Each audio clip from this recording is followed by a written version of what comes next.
안녕하세요. 사연을 시작하기에 앞서 구독과 좋아요 부탁드려요. 감사합니다. 사연 시작해 볼게요. 결혼하고 평범하게 살던 어느 날이었어요. 퇴근 후 집에 도착해 현관문을 열려는데 핸드폰이 울렸습니다. 발신자 표시를 보니 낯선 번호였죠. 의아함을 느끼며 전화를 받았습니다. 여보세요? 민호야. 나 수호인데 기억나? 순간 머릿속에 고등학교 시절의 기억이 스쳐 지나갔어요. 수호라면 고등학교 때 전교 1등을 놓치지 않던 그 친구였죠. 같은 골목에 살아서 등하교도 함께했던 꽤 친했던 친구였습니다. 수호? 당연히 기억하지. 전교 1등 수호. 너 어떻게 지냈어? 벌써 10년 만인가? 그러게 벌써 10년이나 됐네. 잘 지냈어? 혹시 시간 되면 만나서 이야기 좀 하고 싶은데. 목소리에서 약간의 떨림이 느껴졌지만 오랜만에 옛 친구의 연락이 반가워. 별다른 의심 없이 주말에 만나기로 약속했습니다. 약속한 토요일, 우리 동네 근처 작은 카페에서 수호를 만났어요. 멀리서도 단번에 알아볼 수 있었죠. 키 크고 마른 체형은 예전 그대로였지만 얼굴은 조금 수척해 보였습니다. 민호야, 여기야. 수호가 손을 흔들었어요. 반갑게 인사를 나누고 자리에 앉았습니다. 커피를 주문하고 그동안의 이야기를 나누기 시작했죠. 군대는 어디 갔다 왔어? 제가 물었어요. 강원도 최전방에서 고생 좀 했지. 너는? 나도 육군. 그래도 후방이라 그나마 괜찮았어. 전역하고 바로 취업했지. 지금은 마케팅 회사에서 일하고 있어. 대화는 자연스럽게 이어졌습니다. 제가 결혼해서 5살 딸아이가 있다는 이야기를 하자 수호는 진심으로 축하해줬어요. 자기는 작년에 결혼했다고 하더군요. 너 결혼했을 때 연락하고 싶었는데. 미안해. 괜찮아. 나도 대학 졸업하고 사느라 정신 없었으니까. 그래서 요즘 뭐하고 지내? 수호는 잠시 머뭇거리더니 조심스레 말을 꺼냈어요. 사실 나 사업을 시작했어. 아직 초기라 많이 힘들지만 열심히 해보고 있어. 사업? 대단하다. 어떤 사업인데? 그냥. 말하기 좀 그렇지만 아직은 규모가 작아. 열심히 키워보려고. 수호는 구체적인 내용은 말하지 않았지만 눈빛에서 의지가 느껴졌습니다. 학창 시절의 수호를 아는 저로서는 그가 무슨 일을 해도 잘할 거라는 믿음이 있었죠. 대화가 무르익을 즈음 수호의 표정이 갑자기 무거워졌습니다. 사실 오늘 너한테 부탁할 게 있어서 연락했어. 마음 한구석에서 불길한 예감이 들었지만 친구의 말을 들어보기로 했습니다. 내가 사업을 시작했는데 초기라 지금 많이 힘들어. 혹시 2천만 원만 빌려줄 수 있을까? 순간 머릿속이 하얘졌어요. 2천만 원이라니 적은 금액이 아니었죠. 게다가 저희 가정도 그리 넉넉한 형편이 아니었습니다. 집 전세 대출금도 있고 아이 교육비에 어머니 병원비까지 부담스러운 상황이었거든요. 갑작스럽게 이런 부탁해서 미안해. 정말 다른 방법이 없었어. 꼭 갚을게. 염치 없지만. 괜찮다면 도와줘. 수호의 목소리가 떨렸어요. 눈가에 눈물이 고이는 것을 보니 정말 절박한 상황인 것 같았습니다. 하지만 당장 결정하기는 어려웠죠. 수호야, 금액이 적지 않아서. 당장은 어렵고 내일 은행에 가서 보낼게. 정말? 그래도 생각해준다니 고마워. 민호야. 그리고 오랜만에 연락해서 이런 부탁해서 미안해. 제 대답에 수호는 정말 놀란 눈빛이었어요. 10년 만에 연락해서 갑자기 큰 돈을 빌려달라고 했는데 제가 정말 빌려줄지 몰랐다고 하더군요. 자기도 염치 없지만 방법이 없었다고. 헤어질 때 수호는 제 손을 꼭 잡고 고마움을 표했습니다. 집으로 돌아오는 길 아내에게 이 상황을 어떻게 설명해야 할지 머릿속이 복잡했어요. 그날 밤 아내와 진지한 대화를 나눴습니다. 10년 만에 만난 친구가 갑자기 2천만 원을 빌려달라고? 너무 이상하지 않아? 아내가 의심스러운 표정으로 물었어요. 맞아, 나도 처음엔 그렇게 생각했어. 하지만 난 수호를 알아.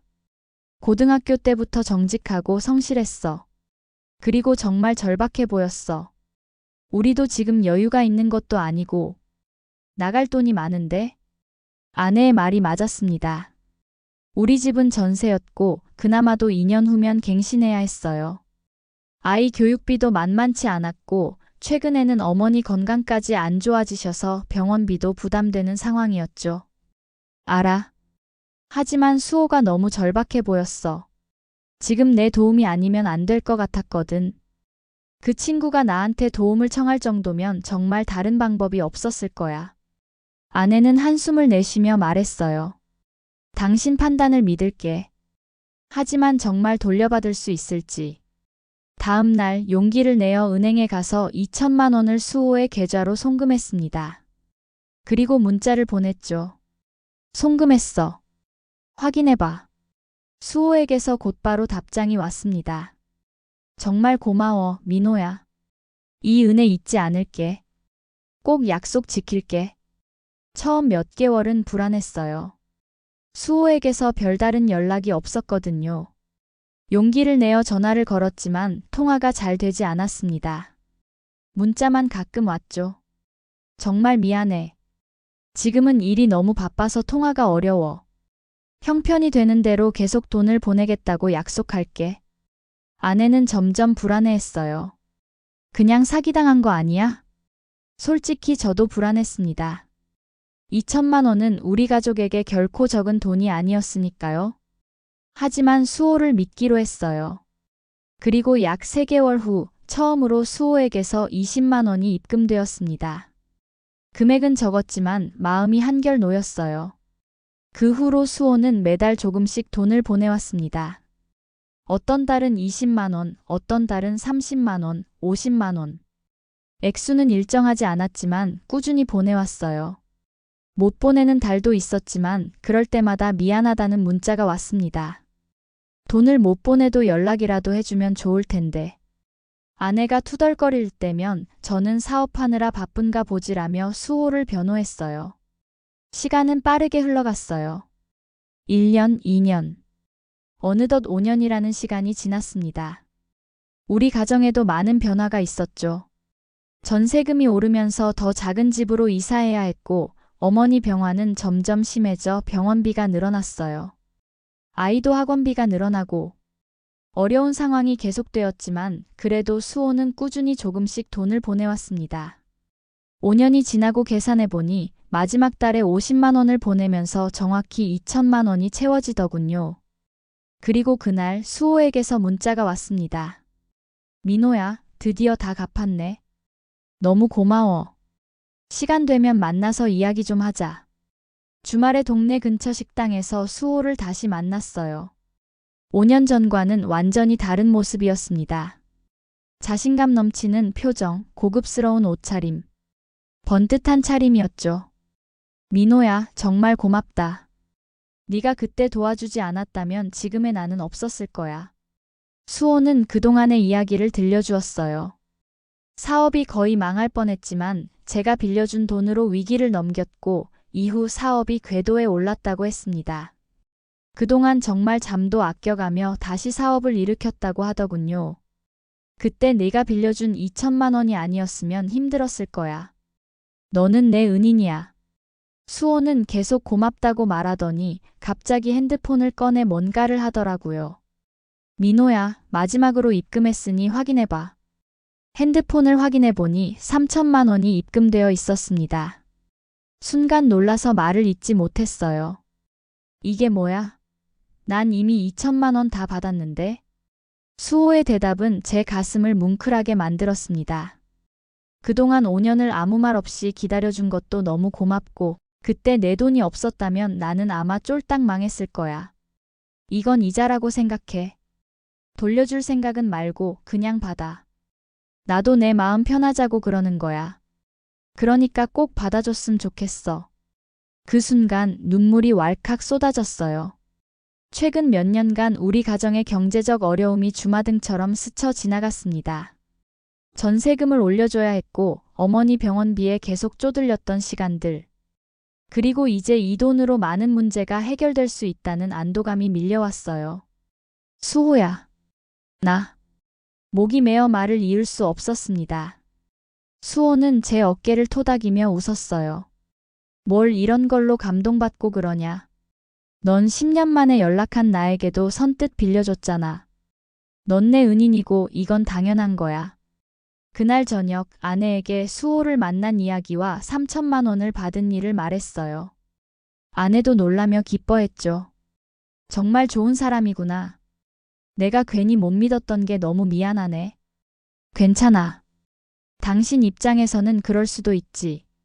그 돈으로 우리는 밀린 어머니 병원비를 해결하고 아이 학원비도 여유 있게 낼 수 있게 되었어요. 전세금 걱정도 한시름 놓았죠. 하지만 행복도 잠시, 2달 후 회사에서 구조조정 소식이 들려왔습니다. 마케팅팀이 축소되면서 제 자리도 위태로워졌어요. 밤잠을 설치며 앞으로의 생계를 걱정하던 중이었죠. 그때 수호에게서 또 연락이 왔어요. 민호야, 혹시 시간 돼? 급한 이야기가 있어. 만났을 때 수호는 제 상황을 이미 알고 있었습니다. 회사 상황이 어렵다면서? 사실 나도 그 얘기 듣고 연락한 거야. 우리 회사가 지금 마케팅팀을 꾸리는 중인데 혹시 우리랑 같이 일해볼 생각 없어?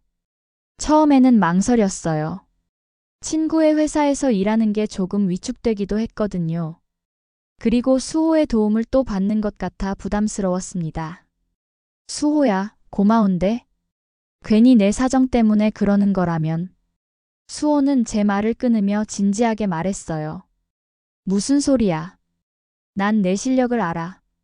그리고 우리 회사에 지금 딱 너 같은 사람이 필요해. 연봉은 지금보다 더 맞춰줄게. 팀장으로 와줘. 이건 내가 너한테 스카우트 제의하는 거야. 잘 좀 봐줘. 고민이 많았지만 사실 제게 고민은 사치였어요. 가족의 생계가 걸린 문제였으니까요. 결국 저는 그 제안을 받아들였고 수호의 회사에서 마케팅 팀장을 맡게 되었습니다. 처음에는 친구 덕분에 들어왔다는 시선이 부담스러웠어요. 하지만 열심히 일하며 제 실력으로 인정받기 위해 노력했습니다. 다행히 제가 맡은 프로젝트들이 성공적으로 진행되면서 점차 회사 내에서 인정을 받게 되었죠. 첫 월급날 수호가 퇴근 후 저를 불렀어요. 민호야, 첫 월급 받았으니 한잔하자. 조용한 동네 술집에서 술을 마시며 수호는 그동안 말하지 않았던 이야기를 들려주었습니다. 사실 내가 그때 너한테 2천만 원을 빌렸을 때 내 상황은 정말 최악이었어. 사업은 망해가고 있었고 빚도 많았어. 솔직히 그때는 내가 돈을 빌려줘도 언제 갚을 수 있을지 자신이 없었어. 결혼한 지 얼마 안 되어서 아내도 많이 힘들어했거든. 그렇구나. 많이 힘들었겠다. 마지막 희망이었어. 너한테 연락을 한 건. 수호의 눈에 눈물이 고였어요. 그리고 네가 정말 빌려줬을 때 나는 다시 일어서야 한다는 의무감이 생겼어. 내 믿음을 저버리면 안 된다는. 그래서 미친 듯이 일했어. 잠도 제대로 못 자고 식사도 제대로 못 하면서.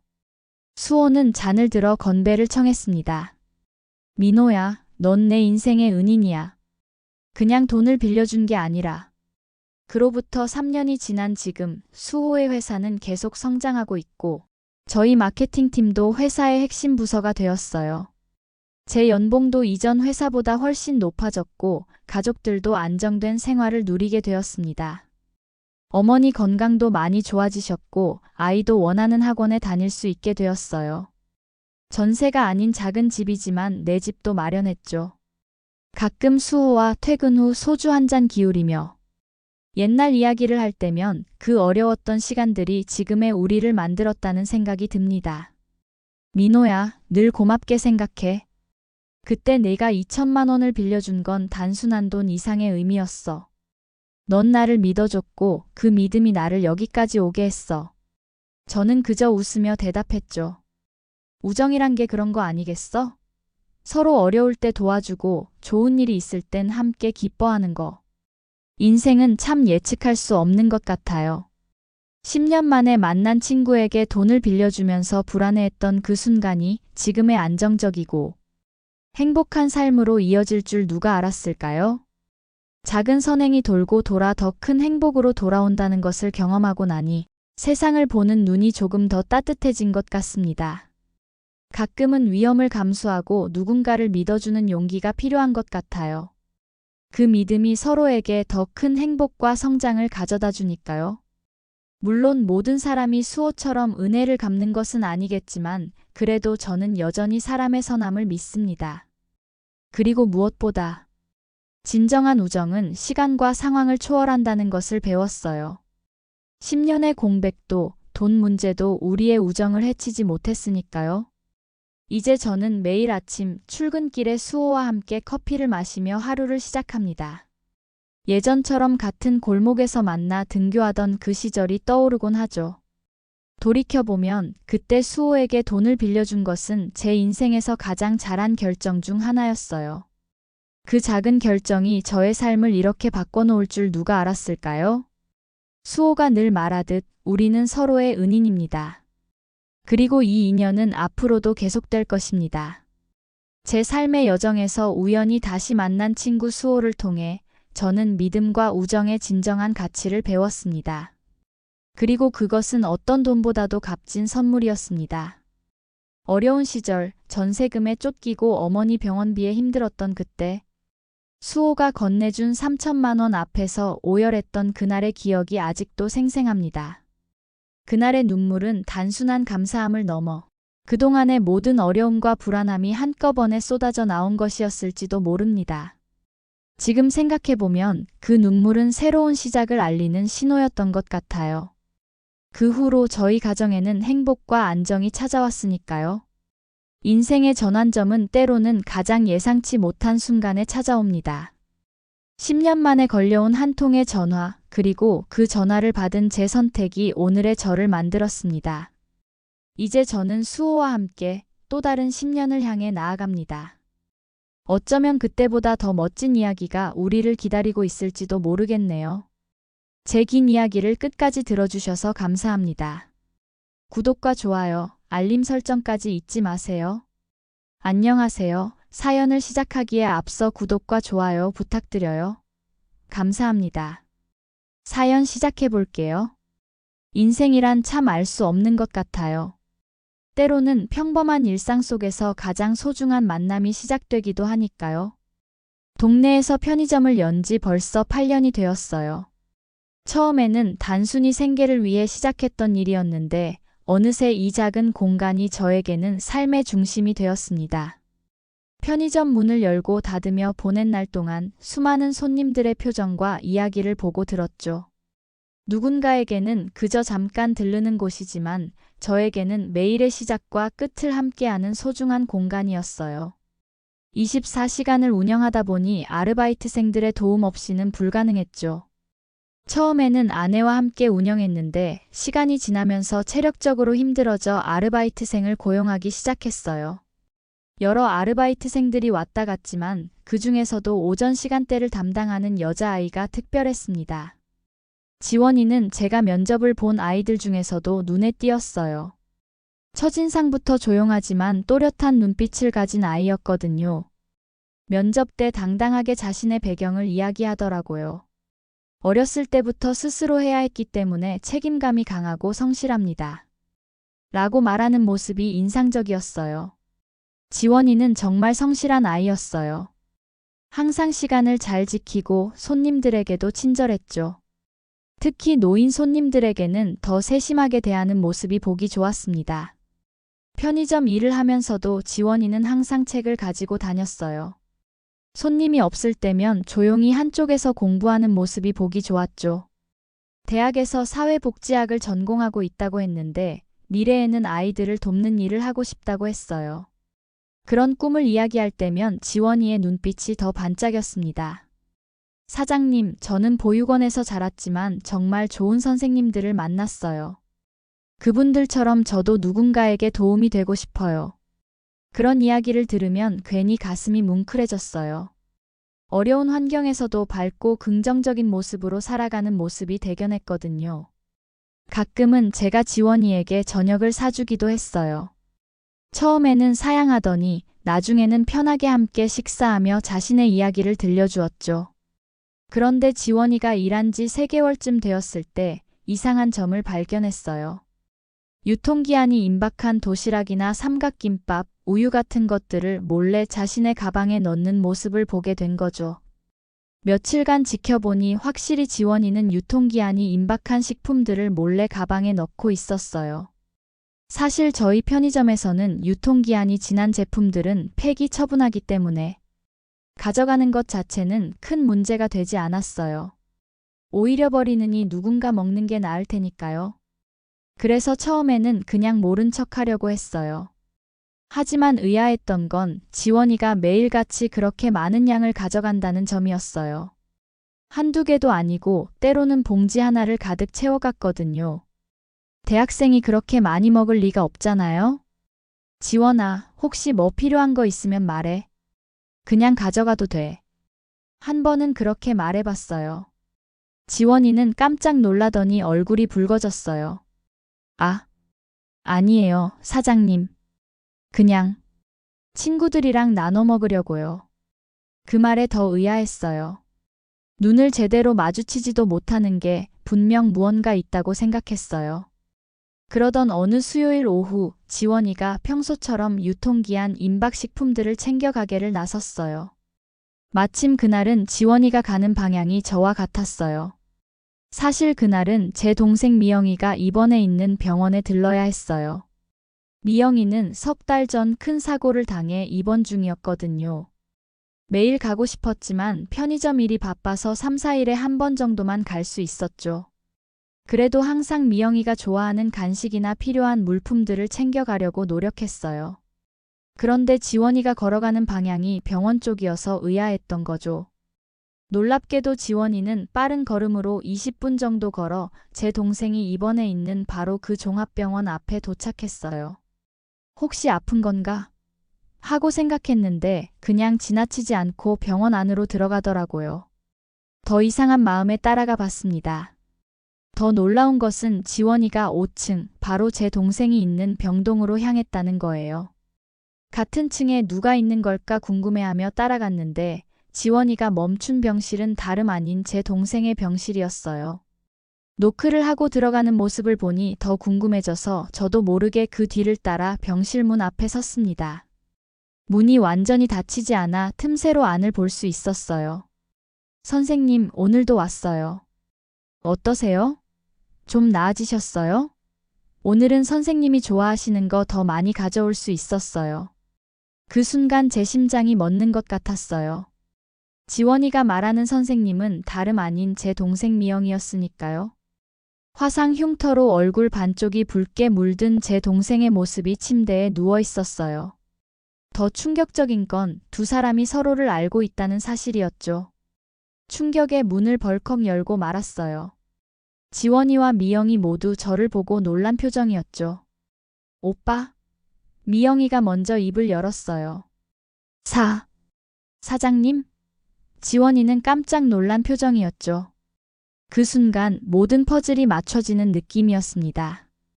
그동안 동생이 종종 말했던 착한 학생이 바로 우리 편의점 아르바이트생이었던 거예요. 너무 뜻밖이라 한동안 말을 잇지 못했어요. 눈물이 왈칵 쏟아졌죠. 지원아, 네가 그 아이였어? 제 목소리는 떨리고 있었어요. 병실 안에는 잠시 침묵만이 흘렀습니다. 미영이는 약간 놀란 표정으로 우리 둘을 번갈아 보았어요. 오빠, 지원이를 어떻게 알아? 미영이가 물었어요. 지원이는 우리 편의점에서 일하고 있어. 제 말에 미영이의 눈이 커졌어요. 정말요? 지원이가 말한 좋은 사장님이 오빠였어? 저는 그제서야 지원이가 미영이에게도 종종 저에 대한 이야기를 했다는 것을 알게 되었어요. 지원이는 여전히 당황한 표정으로 서 있었죠.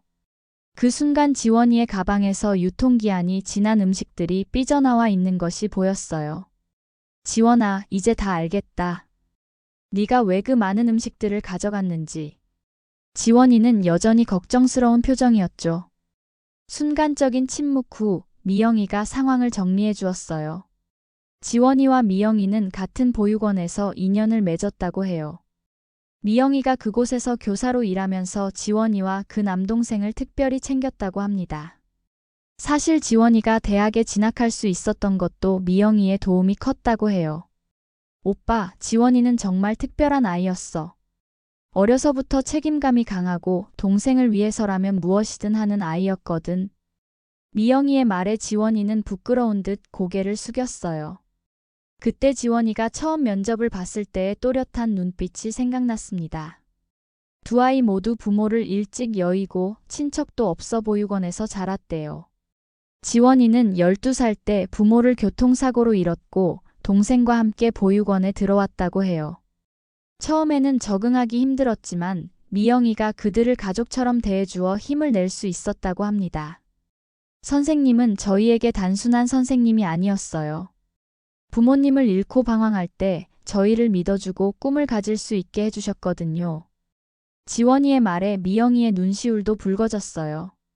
그러다 3개월 전 보육원에서 큰 화재가 났는데 밤중에 갑자기 발생한 화재로 모두가 대피하던 중 미영이는 아직 빠져나오지 못한 어린아이들을 구하러 불타는 건물로 다시 들어갔대요.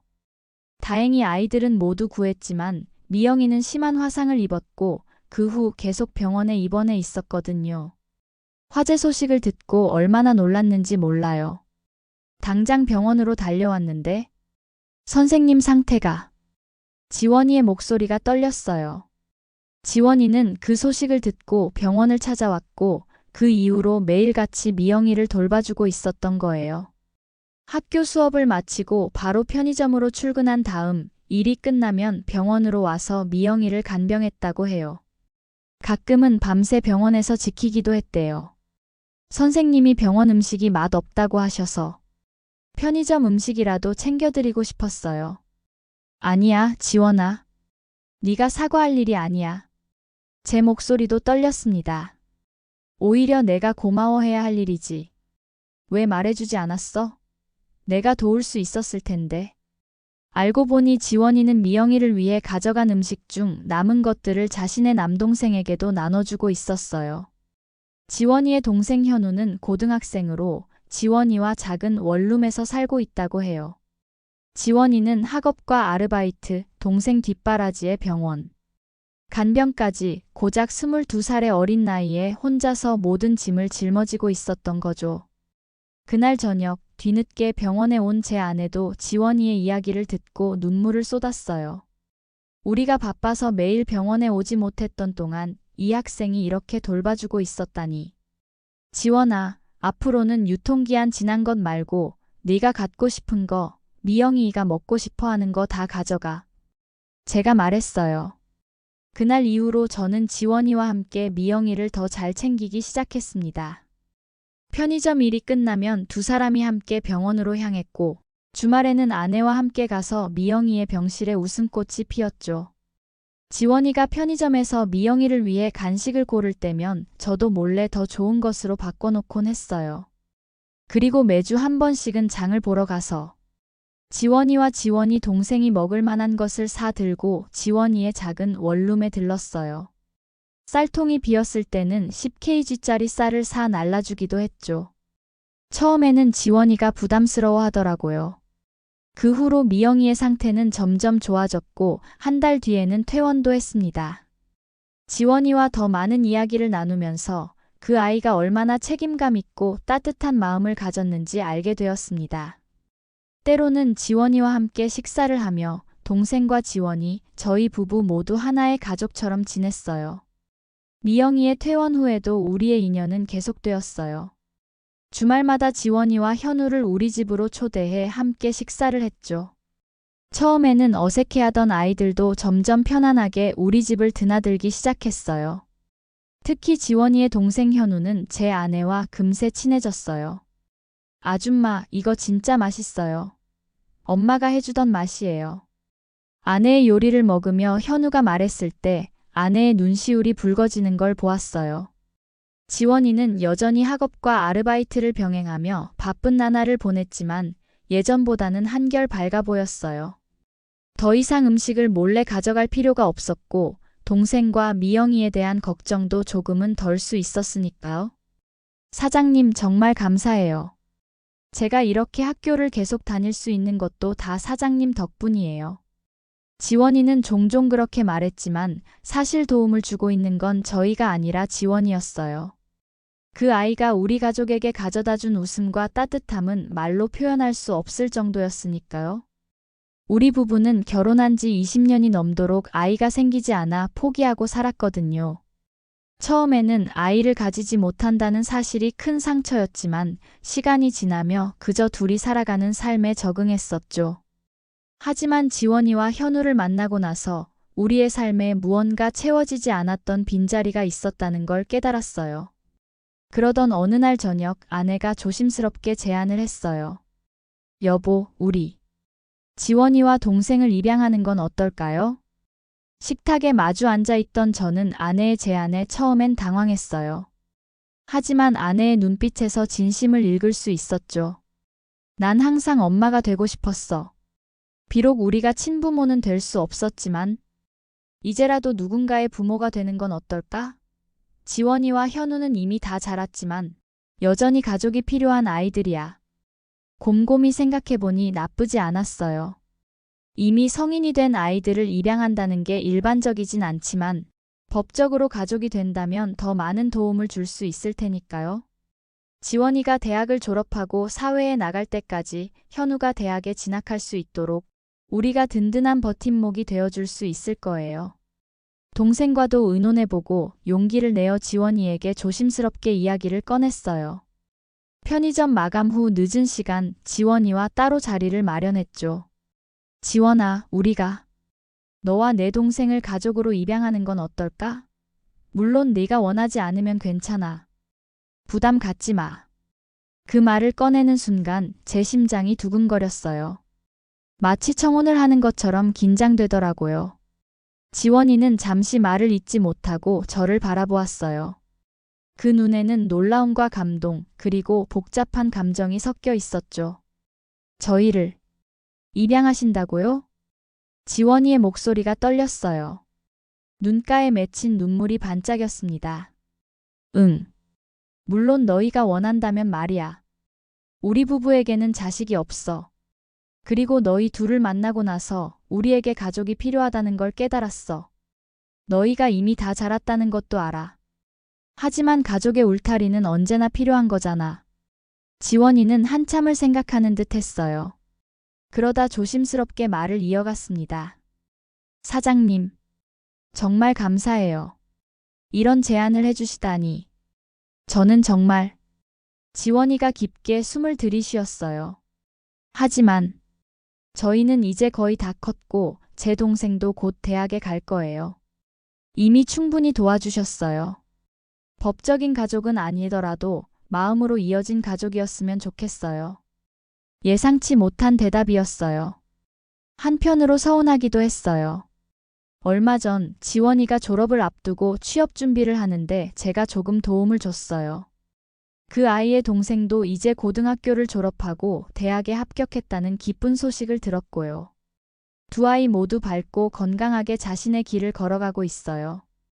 가끔 편의점에서 유통기한이 임박한 식품들을 정리하다 보면 그날 찾아온 감동이 생각납니다. 만약 제가 그날 지원이를 따라가지 않았다면 제 동생과 지원이 사이에 특별한 인연을 알아차리지 못했을 거예요. 이상하게도 그 전까지는 동생이 입원해 있는 병원에서 지원이를 만난 적이 없었는데 알고 보니 지원이는 항상 제가 가지 않는 시간에 병원을 찾아갔던 거였어요. 우연히 그날 시간이 맞아 이 모든 인연이 연결될 수 있었던 것 같습니다. 세상에는 유통기한이 있는 것들이 많지만 진심 어린 마음과 따뜻한 인연에는 유통기한이 없는 것 같아요. 지금도 지원이는 가끔 편의점에 들러 바쁜 시간에 도움을 주고 갑니다. 더 이상 유통기한 지난 음식을 몰래 가져가진 않지만 대신 함께 나눌 수 있는 따뜻한 마음을 가져다 주는 것 같아요. 유통기한이 지났지만 버려지지 않은 음식처럼 우리의 인연도 어쩌면 우연히 시작되었지만 결코 허투루 끝나지 않을 겁니다. 지금은 지원이가 취업해서 다른 동네로 이사를 갔지만 여전히 가끔씩은 우리 집에 와서 함께 식사를 합니다. 가끔은 제가 직접 장을 봐서 지원이의 집으로 배달해주기도 하고요. 우리 가족을 위해 시간을 내주는 지원이에게 할 수 있는 작은 보답이라 생각합니다. 미영이도 이제는 완전히 회복되어 다시 일을 시작했어요. 더 놀라운 것은 민수가 지원이의 추천으로 새로운 보육시설에서 일하게 되었다는 거예요. 두 사람은 이제 같은 직장 동료로 또 다른 아이들에게 따뜻한 희망이 되고 있습니다. 가끔 편의점에 들러 미영이와 지원이가 함께 웃는 모습을 볼 때면 그날 병원 복도에서 흘렸던 눈물이 얼마나 소중한 것이었는지 다시 한번 깨닫게 됩니다. 그리고 이런 특별한 인연을 만났다는 것에 매일 감사함을 느끼며 살고 있어요. 제 긴 이야기를 끝까지 들어주셔서 감사합니다. 구독과 좋아요, 알림 설정까지 잊지 마세요.